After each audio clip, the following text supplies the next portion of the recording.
আসসালামু আলাইকুম। জনপদের খবরে আমন্ত্রণ জানাচ্ছি আমি নিশা মুনতাসির। এখনকার সংবাদ আয়োজন একই সঙ্গে চ্যানেল আই এর ইউটিউব চ্যানেল এবং চ্যানেল আই এর ওটিটি প্ল্যাটফর্ম আই স্ক্রিনে লাইভ স্ট্রিম হচ্ছে। কিশোরগঞ্জের বজ্রপাতে ৩ স্কুল ছাত্রী ও এক কৃষক নিহত হয়েছে। দুপুরে জেলা পাকুন্দিয়া উপজেলার চরটিকি এলাকায় বজ্রপাতের ৩ স্কুল শিক্ষার্থী নিহত হয়েছে। নিহতরা হলেন উপজেলার চরটিকি গ্রামের জালাল উদ্দিনের মেয়ে ইরিনা, একই গ্রামের বাদল মিয়ার মেয়ে প্রিয়া ও একই গ্রামের বোরহান উদ্দিনের মেয়ে বর্ষা। তারা সবাই চরটিকি গার্লস স্কুল অ্যান্ড কলেজের ৯ম শ্রেণীর শিক্ষার্থী। এছাড়াও মিঠামইন উপজেলার খাগড়া ইউনিয়নের চমকপুর দক্ষিণ হাটির কৃষক কডু মিয়া নিহত হন। খুলনা প্রকৌশল ও প্রযুক্তি বিশ্ববিদ্যালয়ের শিক্ষক সমিতির ডাকা কর্মবিরতি কর্মসূচির ৩য় দিনেও অব্যাহত রয়েছে। বিশ্ববিদ্যালয়ের ক্যাম্পাসে বিশৃঙ্খলা সৃষ্টিকারী এবং শিক্ষক লাঞ্ছিত ঘটনার সাথে জড়িতদের বিচারের দাবিতে তারা এই কর্মসূচি পালন করছেন। সকালে একাডেমিক ভবনে না গিয়ে শিক্ষকরা কর্মবিরতি অব্যাহত রাখেন। আগামী ৭ দিনের মধ্যে শিক্ষকদের ৫ দফা দাবি বাস্তবায়ন না হলে কর্মস্থলে যোগদান করবেন না বলে জানান আন্দোলনকারীরা। এছাড়া ২৫ এপ্রিল বিশ্ববিদ্যালয় মঞ্জুরি কমিশনের প্রতিনিধি দলের পক্ষপাতমূলক তদন্ত প্রত্যাখ্যান করেছে শিক্ষক সমিতি। এদিকে কুয়েট শিক্ষকদের কর্মবিরতি ও সার্বিক পরিস্থিতি নিয়ে সিন্ডিকেটের জরুরি সভা ডাকা হয়েছে। ১৮ ফেব্রুয়ারি শিক্ষার্থীদের সঙ্গে ছাত্রদল ও বহিরাগতদের সংঘর্ষের ঘটনায় ২৫ ফেব্রুয়ারি কুয়েট বন্ধ ঘোষণা করা হয়। সেই থেকে কুয়েটে অচলাবস্থা চলছে। এরপর শিক্ষার্থীদের এক দফা আন্দোলন ও আমরণ অনশনের প্রেক্ষিতে ২৫ এপ্রিল উপাচার্য ও উপ উপাচার্যকে অপসারণ করে সরকার। এর আগে সিন্ডিকেটের সিদ্ধান্ত অনুযায়ী ৪ মে থেকে ক্লাস চলার কথা না থাকলেও শিক্ষকরা ক্লাসে পাঠদান না দিয়ে কর্মবিরতি শুরু করেন। গোপালগঞ্জের কোটালীপাড়ায় স্কুল শিক্ষার্থীকে কুপ্রস্তাব দেওয়ায় অভিযুক্ত শিক্ষককে না পেয়ে তার বড় ভাই স্কুলের প্রধান শিক্ষককে গণপিটুনি দিয়েছে শিক্ষার্থীরা। সে সময় অভিযুক্ত স্কুল শিক্ষকের পদত্যাগের দাবিতে বিক্ষোভ মিছিলও করেছে ওই শিক্ষার্থীরা। দুপুরের দিকে গোপালগঞ্জ জেলার কোটালীপাড়া উপজেলার মান্দ্রা রাজাগঞ্জ ইউনাইটেড ইনস্টিটিউশন স্কুলে ঘটনা ঘটে। শিক্ষার্থীরা জানান, মান্দ্রা রাজাগঞ্জ ইউনাইটেড ইনস্টিটিউশন স্কুলের বিএসসি শিক্ষক হাসান মোহাম্মদ সাইফুদ্দিন ওরফে কাজল নিজ স্কুলে ১০ম শ্রেণীর এক শিক্ষার্থীর মোবাইলের মাধ্যমে কুপ্রস্তাব দেন। আর সেই কুপ্রভাবের অডিও পাঠিকাদের জানালে এ নিয়ে শিক্ষার্থী, অভিভাবক ও এলাকাবাসী ক্ষুব্ধ হয়ে ওঠেন। এ নিয়ে সকালে ওই স্কুলের শিক্ষার্থী, অভিভাবক ও এলাকাবাসী অভিযুক্ত শিক্ষকের বিরুদ্ধে বিক্ষোভ করেন। এ সময় বিক্ষুব্ধ শিক্ষার্থীরা অভিযুক্ত শিক্ষক হাসান মোহাম্মদ সাইফুদ্দিন ওরফে কাজলকে না পেয়ে তার বড় ভাই এবং ওই স্কুলের প্রধান শিক্ষক হাসান মোহাম্মদ নাসির উদ্দিনকে গণপিটুনি দেয়।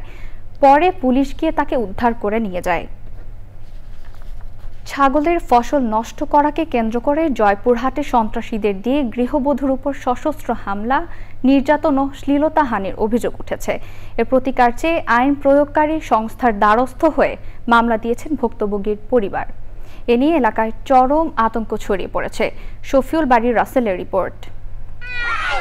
স্থানীয়রা বলছেন, জেলার সদর উপজেলার পূর্ব শাহপুর ঘোনাপাড়ার আতাউর রহমানের স্ত্রী ফারজানা খাতুনের নিপিয়ার ঘাসের ফসলি জমিতে একই গ্রামের আব্দুর রহিমের ছেলে আশরাফের ছাগল ঘাস খাচ্ছিল। ফারজানা তা দেখতে পেয়ে ছাগলটি বেঁধে রাখতে চাইলে উভয়ের মধ্যে এ নিয়ে বাকবিতণ্ডা হয়। এক পর্যায়ে আশরাফ ও তার লোকজন ফারজানাকে মারধর করে।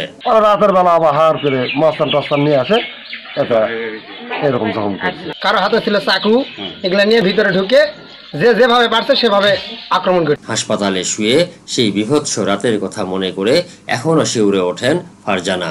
৭-৮টা ছেলে, ওই আশরাফুলের ভাগনা, ওই আশরাফুল, ওই নাসিমা, ও কিতুল, সবাই মিলে আমাকে আমার কাপড় চোপড় সব ছিঁড়ে ফেলাছে, একবার আমাকে উলঙ্গ করছে।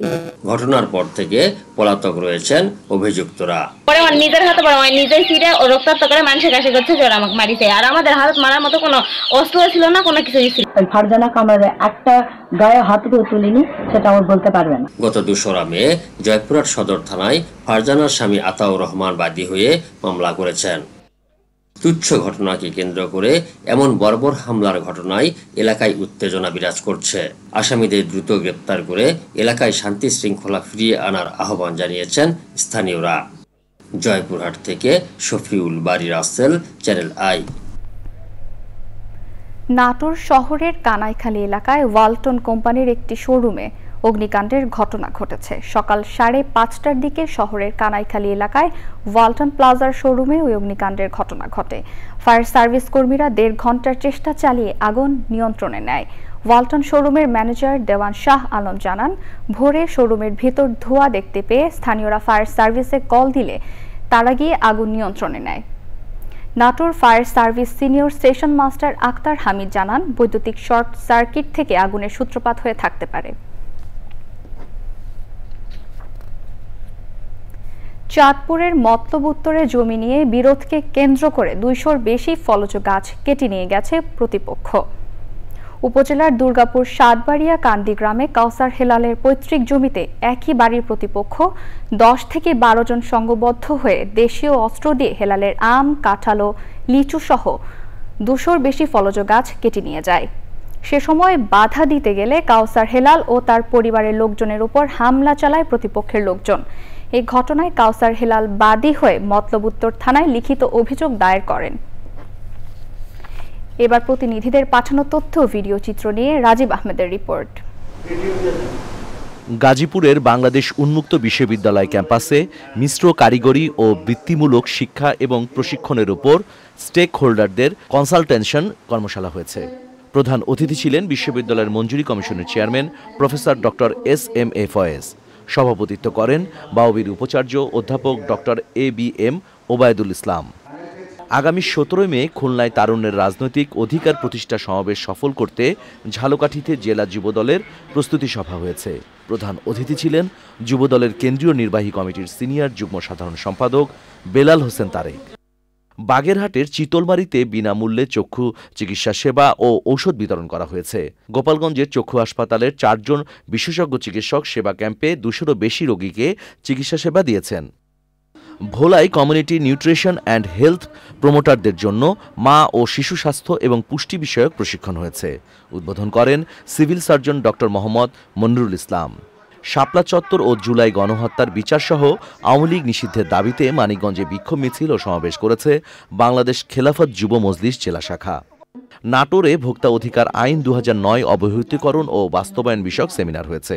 সভায় সভাপতিত্ব করেন জেলা প্রশাসক আসমা শাহিন। নোয়াখালীর সোনাইমুড়ির এক প্রবাসী পরিবারকে মিথ্যা মামলায় জড়িয়ে হয়রানির অভিযোগে সংবাদ সম্মেলন করেছেন ভুক্তভোগী পরিবারের সদস্যরা।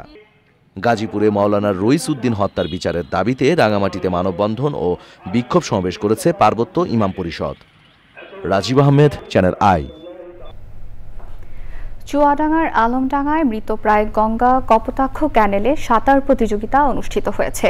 আলমডাঙ্গা নাগরিক উন্নয়ন কমিটি আয়োজিত প্রতিযোগিতায় অংশ নেন 73 জন সাঁতারু। নিরাপত্তা নিশ্চিত করতে গঠন করা হয় রেস্কিউ ও মেডিকেল টিম। অংশগ্রহণকারীদের জন্য ছিল টি-শার্ট, ক্যাপ, নাস্তা ও মেডেল। প্রথম 10 জন বিজয়ী পান নগদ অর্থ ও বিশেষ সম্মাননা। পুরস্কার বিতরণী অনুষ্ঠানে প্রধান অতিথি ছিলেন অতিরিক্ত জেলা প্রশাসক মিজানুর রহমান। সভাপতিত্ব করেন নাগরিক উন্নয়ন কমিটির সভাপতি সিরাজুল ইসলাম।